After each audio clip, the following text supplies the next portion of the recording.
ఓం శాంతి. ఈరోజు Murali date 8 April 2026.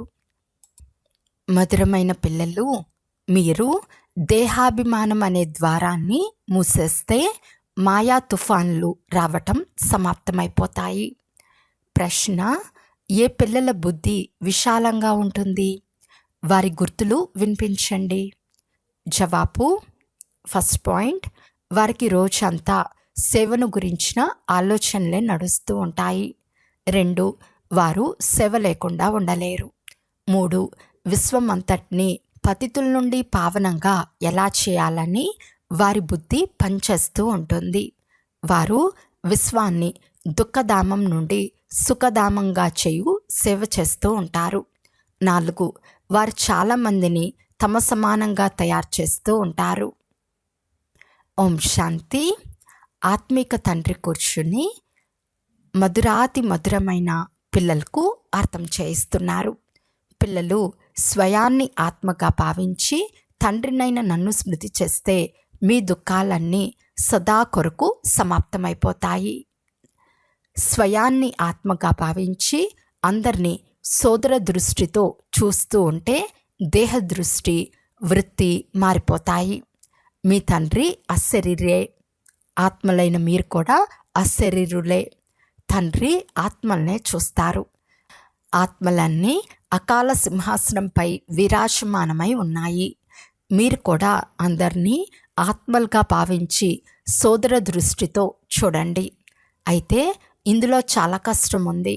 దేహభావంలోకి వస్తూనే మాయ తుఫాన్లు వచ్చేస్తాయి. ఈ దేహాభిమానం అనే ద్వారాన్ని మూసేస్తే మాయా తుఫాన్లు రావటం సమాప్తమైపోతాయి. దేహీ అభిమానులుగా అయ్యే ఈ శిక్షణను మొత్తం కల్పంలో ఈ పురుషోత్తమ సంగం యుగంలో మాత్రమే తండ్రి వచ్చి పిల్లలైన మీకు ఇస్తారు. మధురాతి మధురమైన అపురూప పిల్లలైన మీకు మేమిప్పుడు నరక తీరాన్ని వదిలి ముందుకు వెళ్తున్నామని, మధ్యలో ఉన్న ఈ పురుషోత్తమ సంగం యుగం పూర్తి వేరుగా ఉంది అని తెలుసు. ఈ నావ ఇప్పుడు సముద్రం మధ్యలో ఉంది. మీరు సత్యుగంలో లేరు, కలియుగంలోనూ లేరు. మీరిప్పుడు పురుషోత్తమ సంగం యుగంలోని సర్వోత్తమ బ్రాహ్మణులు. సంగం యుగం అంటే బ్రాహ్మణుల యుగం. బ్రాహ్మణులు అనగా పిలక వంటి వారు. ఇది బ్రాహ్మణుల చాలా చిన్న యుగం. ఈ యుగంలో ఒకే ఒక్క జన్మ తీసుకుంటారు. ఇది మీ సంతోషాల యుగం. సంతోషంనిచ్చే విషయం ఏది? స్వయం భగవంతుడే మనల్ని చదివిస్తాడు.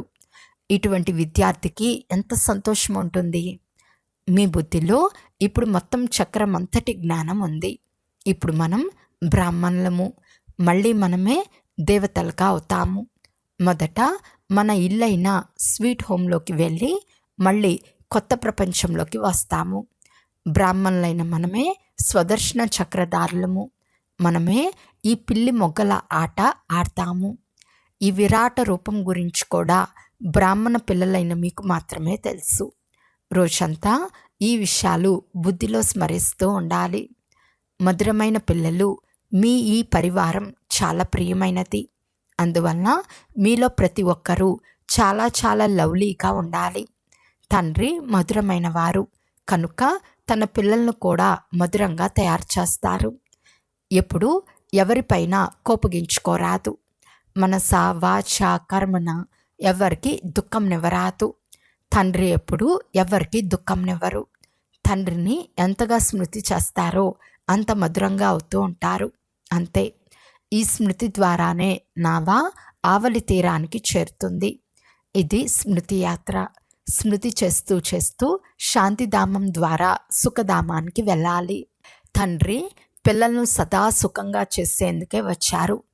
భూతాలను పారదొల్లే యుక్తిని పిల్లలకు తెలుపుతారు. నన్ను స్మృతి చేస్తే భూతాలు తొలుగుతూ ఉంటాయి. ఏ భూతాన్ని జతలో తీసుకెళ్ళకండి. ఎవరిలోనైనా భూతం ఉంటే ఇక్కడే నా వద్ద వదిలి వెళ్ళండి. బాబా, మీరు వచ్చి మాలోని భూతాలను తొలగించి పతితులను పావనంగా చేయండి అని నన్ను మీరు పిలుస్తారు. కనుక తండ్రి మిమ్మల్ని ఎంత సుగంధ భరిత పుష్పాలుగా చేస్తాడు. తండ్రి మరియు దాత ఇరువురూ కలిసి పిల్లలైన మిమ్మల్ని బాగా అలంకరిస్తారు. పిల్లలను అలంకరించేది వారి తల్లిదండ్రులే కదా. అతడు హద్దులోని తండ్రి, ఇతడు అనంతమైన తండ్రి. కనుక పిల్లలు చాలా ప్రీతిగా నడుస్తూ ఇతరులను కూడా ప్రీతిగా నడిపించాలి. అన్ని వికారాలను దానమిచ్చేయాలి. దానమిస్తే గ్రహణం తొలగిపోతుంది. ఇందులో ఏ సాకులు మొదలైనవి చెప్పరాదు. ప్రేమతో మీరు ఎవరినైనా వశపరుచుకోవచ్చు. ప్రేమగా అర్థం చేయించండి. ప్రేమ చాలా మధురమైనది. సింహాన్ని, ఏనుగును, జంతువులను కూడా మనుషులు ప్రేమతో వశపరుచుకుంటారు. వీరైతే అసురి మనుషులు. మీరిప్పుడు దేవతలుగా అవుతున్నారు. కనుక దైవీ గుణాలు ధారణ చేసి చాలా చాలా మధురంగా అవ్వాలి. ఒకరినొకరు బాయి బాయి లేక బాయి బెహన్ దృష్టితో చూడండి. ఆత్మ ఎప్పుడు మరొక ఆత్మకు దుఃఖంనివ్వదు. తండ్రి చెప్తున్నారు, మధురమైన పిల్లలు, నేను మీకు స్వర్గ రాజ్య భాగ్యం నిచ్చేందుకు వచ్చాను. ఇప్పుడు మీకేం కావాలో నా నుండి తీసుకోండి. నేను మిమ్మల్ని విశ్వానికి యజమానులుగా, డబల్ కిరీటదారులుగా చేసేందుకు వచ్చాను. కానీ మీరు కష్టపడాలి. నేను ఎవరిపైన కిరీటంను ఉంచను. మీరు మీ పురుషార్థం ద్వారానే స్వయానికి రాజ్య తిలకంను ఇచ్చుకోవాలి. తండ్రి పురుషార్థం చేసే యుక్తులు తెలుపుతారు. ఫలానా విధంగా మీరు స్వయాన్ని విశ్వానికి యజమానులుగా, డబల్ కిరీటదారులుగా చేసుకోవచ్చు అని యుక్తులు తెలుపుతారు. చదువుపై పూర్తి గమనం ఉంచండి. ఎప్పుడు చదువును వదిలేయకండి. ఏ కారణంతోనైనా అలిగి చదువును వదిలేస్తే చాలా చాలా నష్టపోతారు. లాభ నష్టాలను గమనిస్తూ ఉండండి. మీరు ఈశ్వర్య విశ్వవిద్యాలయపు విద్యార్థులు. తండ్రి అయిన ఈశ్వరుడు మిమ్మల్ని చదివిస్తున్నారు. మీరు చదివి పూజ్య దేవతలుగా అవుతున్నారు. కనుక మీరు వారి వలె రెగ్యులర్ విద్యార్థులుగా అవ్వాలి.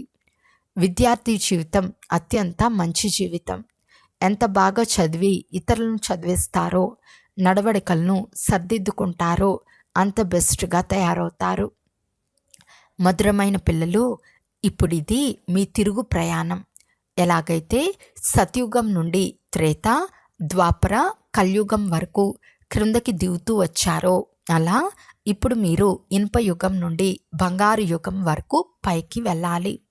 వెండి యుగం వరకు చేరుకున్నారు అంటే ఈ కర్మేంద్రియాల చంచలత సమాప్తమైపోతుంది. అందుకు మీరు తండ్రిని ఎంతగా స్మృతి చేస్తే అంత ఆత్మలైన మీ నుండి రజో తమో గుణాల తుప్పు వదులుతూ పోతుంది. తుప్పు ఎంత వదులుతూ పోతుందో అంత తండ్రి అయిన అయస్కాంతం వైపు ఆకర్షణ పెరుగుతూ పోతుంది. ఆకర్షణ లేకుంటే తప్పకుండా ఇంకా తుప్పు అంటుకుని ఉన్నట్లే. తుప్పు పూర్తిగా వదిలి ప్యూర్ బంగారంగా అయ్యింది అంటే దానిని అంతిమ కర్మాతీత అవస్థ అని అంటారు. మీరు గృహస్థ వ్యవహారంలో ప్రవృత్తిలో ఉంటూ కమల్ పుష్ప సమానంగా వాలి. తండ్రి చెప్తున్నారు, మధురమైన పిల్లలు, మీ ఇంటిని, గృహస్థాన్ని సంభాళించండి. శారీర నిర్వహణార్థం పనులు కూడా చేయండి. వాటితో పాటు ఈ చదువును కూడా చదవండి. చేతులు పని చేస్తూ ఉండాలి. మనస్సు ప్రియుణ్ణి స్మృతి చేస్తూ ఉండాలని గాయనం కూడా ఉంది. పని పాటలు చేసుకుంటూ ప్రియుడైన ఒక్క తండ్రినే స్మృతి చేయండి. మీరు అర్ధకల్పు ప్రేయస్సులు.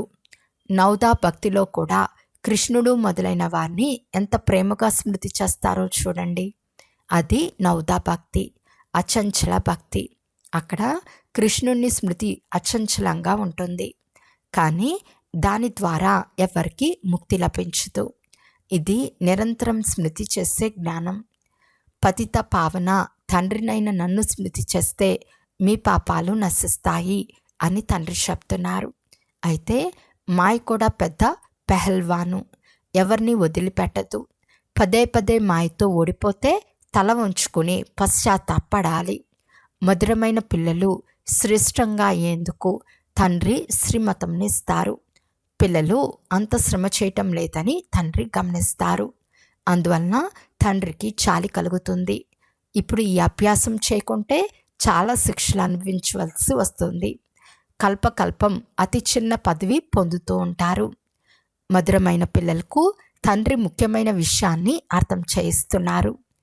దేహి అభిమానులుగా అవ్వండి. దేహ సహితంగా దేహ సంబంధాలన్నీ వదిలి నన్నొక్కరినే స్మృతి చేయండి. తప్పకుండా పావనంగా కూడా అవ్వాలి. కుమారీలు పవిత్రంగా ఉన్నప్పుడు అందరూ వారికి తల వంచి నమస్కరిస్తారు. వివాహం చేసుకుంటూనే పూజారులుగా అయిపోతారు. అందరి ముందు తల వంచవలసి వస్తుంది. కన్యలు తల్లిగారింట్లో ఉన్నప్పుడు అంత ఎక్కువగా సంబంధాలు గుర్తురావు. వివాహం తర్వాత దేహ సంబంధాలు కూడా పెరుగుతూ ఉంటాయి. పిల్లల పట్ల, పతి పట్ల మోహం పెరుగుతూ ఉంటుంది. అత్త, మామ మొదలైన వారంతా గుర్తుకొస్తూ ఉంటారు. వివాహం అవ్వకముందు కేవలం తల్లిదండ్రుల పైన మోహం ఉంటుంది. ఇక్కడైతే ఆ సంబంధాలన్నీ మర్చిపోవలసి వస్తుంది. ఎందుకంటే మీ సత్యమైన మాతా పిత వీరొక్కరే కదా. ఇది ఈశ్వర్య సంబంధం. త్వమేవ మాతస్య పిత త్వమేవ అని పాడతారు కూడా. ఈ మాతాపితలు మిమ్మల్ని విశ్వానికి యజమానులుగా చేస్తారు. అందువలన అనంతమైన తండ్రినైన నన్ను నిరంతరం స్మృతి చేయండి. ఏ ఇతర దేహదారులపై మమకారం ఉంచుకండి అని తండ్రి చెప్తున్నారు. స్త్రీకి తన కలియుగ పతి ఎంత బాగా గుర్తుంటాడు.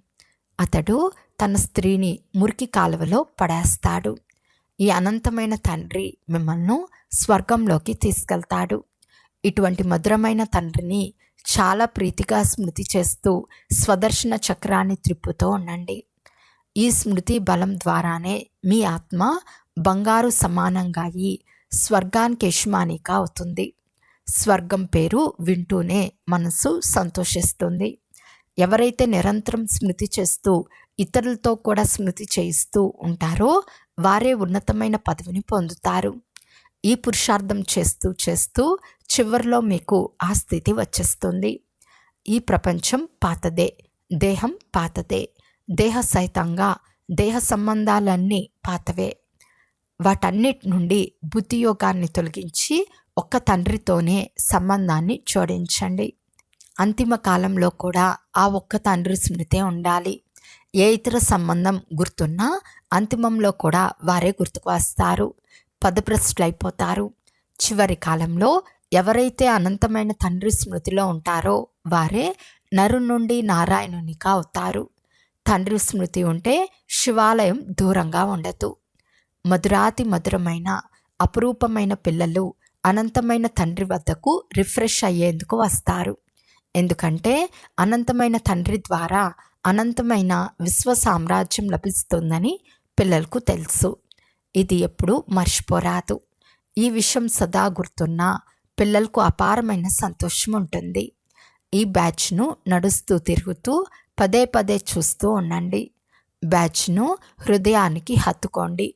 ఓహో, భగవంతుని శ్రీమతం ద్వారా మేము ఎలా తయారవుతున్నాము అని సంతోషించండి. బ్యాచ్ని చూసి వారిని ప్రేమిస్తూ ఉండండి. బాబా బాబా అని అంటూ ఉంటే సదా మేము తండ్రి ద్వారా ఇలా తయారవుతున్నాము అని సదా గుర్తుంటుంది. తండ్రి శ్రీమతంను అనుసరించాలి కదా. మధురమైన పిల్లల బుద్ధి చాలా విశాలంగా ఉండాలి. రోజంతా సేవను గురించిన ఆలోచనలే నడుస్తూ ఉండాలి. తండ్రికి సేవ లేకుండా ఉండలేని పిల్లలు కావాలి. పిల్లలైన మీరు మొత్తం విశ్వాన్ని, పతిత ప్రపంచాన్ని పావనంగా చేయాలి. మొత్తం విశ్వాన్ని దుఃఖధామం నుండి సుఖధామంగా తయారు చేయాలి. చదివించేందుకు టీచర్ కూడా సంతోషం ఉంటుంది కదా. మీరైతే ఇప్పుడు చాలా గొప్ప టీచర్గా అయ్యారు. ఎంత మంచి టీచర్గా ఉంటారో వారు చాలామందిని తమ సమానంగా చేస్తారు. ఎప్పుడు అలసిపోరు. ఈశ్వర్య సేవలో చాలా సంతోషం ఉంటుంది. తండ్రి సహాయం లభిస్తుంది. ఇది చాలా పెద్ద అనంతమైన వ్యాపారం కూడా అయ్యింది. వ్యాపారులే పెద్ద ధనవంతులుగా అవుతారు. వారు ఈ జ్ఞాన మార్గంలో కూడా చాలా ఉప్పొంగుతూ ఉంటారు. తండ్రి కూడా అనంతమైన వ్యాపారే కదా. చాలా ఫస్ట్ క్లాస్ వ్యాపారం. కానీ ఇందులో చాలా సాహసాన్ని కలిగి ఉండాలి. కొత్త కొత్త పిల్లలు పురుషార్థంలో పాతవారి కంటే ముందుకెళ్ళగలరు. ప్రతి ఒక్కరి భాగ్యం ఎవరిది వారిదే, వ్యక్తిగతంగా ఉంటుంది. కనుక పురుషార్థం కూడా ప్రతి ఒక్కరూ వ్యక్తిగతంగా చేయాలి. స్వయాన్ని పూర్తిగా పరిశీలించుకోవాలి. ఇటువంటి చెకింగ్ చేసుకునేవారు రాత్రింబవళ్ళు పూర్తిగా పురుషార్థంలో మగ్నమైపోతారు. వారు మా సమయాన్ని ఎందుకు వ్యర్థం చేసుకోవాలి అని సమయాన్ని వీలైనంత ఎక్కువగా సఫలం చేసుకుంటామని అంటారు. వారు మేము తండ్రిని ఎప్పుడూ మర్చిపోము, స్కాలర్షిప్ తప్పకుండా తీసుకుంటాము అని పక్కాగా ప్రతిజ్ఞ చేస్తారు. ఇలాంటి పిల్లలకు సహాయం కూడా లభిస్తుంది. ఇటువంటి కొత్త కొత్త పురుషార్థి పిల్లలను కూడా మీరే చూస్తారు. సాక్షాత్కారాలు చేసుకుంటూ ఉంటారు. ప్రారంభంలో ఏమేం జరిగిందో అదంతా మళ్ళీ చివరిలో చూస్తారు. ఎంత సమీపానికి వస్తూ ఉంటారో అంత సంతోషంగా నాట్యం చేస్తూ ఉంటారు. అటువైపు అనవసర రక్తపాత నాటకం కూడా జరుగుతూ ఉంటుంది. పిల్లలైన మీ ఈశ్వర్య పరుగు పందెం జరుగుతూ ఉంది. ఎంత ముందు పరిగెడుతూ వెళ్తారో అంత నూతన ప్రపంచ దృశ్యాలు కూడా సమీపానికి వస్తూ ఉంటాయి. సంతోషం పెరుగుతూ ఉంటుంది. ఎవరికైతే సమీపంగా దృశ్యాలు కనిపించవో వారికి సంతోషం కూడా ఉండదు. ఇప్పుడైతే కలియుగ ప్రపంచం నుండి వైరాగ్యం, సత్యుగ నూతన ప్రపంచంపై చాలా ప్రీతి ఉండాలి. శివబాబా గుర్తుంటే స్వర్గ వారసత్వం కూడా గుర్తుంటుంది. స్వర్గ వారసత్వం గుర్తుంటే శివబాబా కూడా గుర్తుంటారు. పిల్లలైన మేమిప్పుడు స్వర్గం వైపు వెళ్తున్నామని, కాళ్ళు నరకం వైపు ఉన్నాయని, తల్ల స్వర్గం వైపు ఉందని మీకు తెలుసు. ఇప్పుడైతే చిన్న పెద్ద అందరిది వానప్రస్థావస్థనే. ఈ బాబాకు సదా ఓహో నేనిప్పుడు వెళ్ళి ఈ బాలకృష్ణునిగా అవుతాననే నష ఉంటుంది. అందుకే అడ్వాన్స్గా ఇతనికి బహుమతులు కూడా పంపుతూ ఉంటారు. ఎవరికైతే పూర్తి నిశ్చయం ఉంటుందో ఆ కోపికలే బహుమతులు పంపుతూ ఉంటారు. వారికి అతీంద్రియ సుఖం అనుభవం అవుతూ ఉంటుంది. మేము కూడా అమర్లోకంలో దేవతలుగా అవుతాము. కల్పకృతం కూడా మేమే అయ్యాము. మళ్ళీ మేము 84 పునర్జన్మలు తీసుకున్నాము. ఈ పల్టీలాట గుర్తున్న ఆహో సౌభాగ్యం. సదా అపారమైన సంతోషంలో ఉండండి. ఎందుకంటే చాలా పెద్ద లాటరీ లభిస్తూ ఉంది. 5000 సంవత్సరాల క్రితం కూడా మేము రాజ్యభాగ్యాన్ని పొందాము. మళ్ళీ రేపు పొందుతాము.